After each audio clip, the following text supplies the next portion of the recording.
Засгийн газрын 4 жилийн үйл ажиллагааны хөтөлбөрийн 14 мега төслийн хүрээнд цагаан бургастай өнгийн усан зохицолборыг байгуулан улаан нуурын экосистемийг сэргээх төслийг нээлтийн ёслолын ажиллагаа олжээ. За энэхүү төсөл нь цөлжилт газрын доройдол болоод уур амьсгалын өөрчлөлтийг давамтуулах бодлогын төвшөнд дэмжиж байгаа усны мега төсөл болохыг улсын хурлын гишүүд болон салбар яам мөн орон нутгийн удирдлагууд ярьсан байна.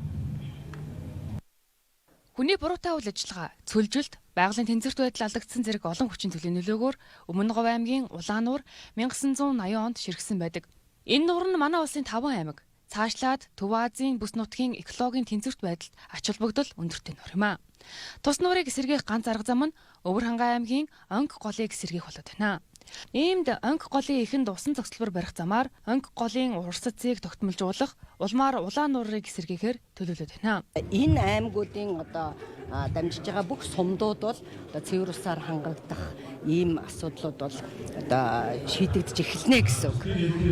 За өнөөдрийн гол бол экологийн төслийн нээлт байгаа. Тэгэхээр бид эхлээд том төслийг эхлэхийн өмнө эхлээд экологи нийгмийн үнэлгээг хийж байгаа. Тэгэхээр та бүхэн төсөлтэй танилцсан. Энэ бол манай 14 мега төслийн хамгийн чухал байгаль экологийг дэмжсэн ийм төсөл байгаа. Ер нь Монгол улс гүний усаараа бол бид бүх зүйлийг хийж амжихгүй байгаа. Хүрэлцээгүй, тийм учраас гадаргын усыг хэрхэн хэрэглэх вэ гэдэг энэ жишг ийм төсөл болно. Дэлхий дахинд шар шорон шуургын аюул нүүрлээд байна. Тэгвэл монголчууд бид юу хийж чадах вэ гэхээр энэ улаан нуурыг сэргээх ямар арга зам байна гэдгийг хаах ёстой.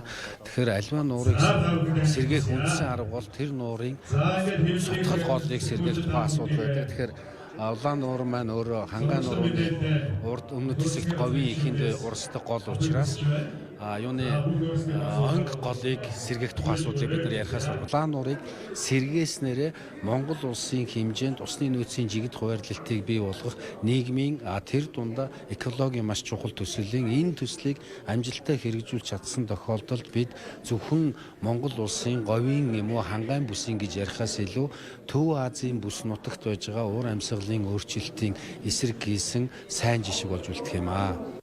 Унтны усыг хэрэглэж эхэлснээр бус нутгийн хүн амын халдварт өвчлөл 40%-аар буурч дундаж наслалт 6 жилээр уртсах боломжтой гэсэн тооцоолол гарчээ.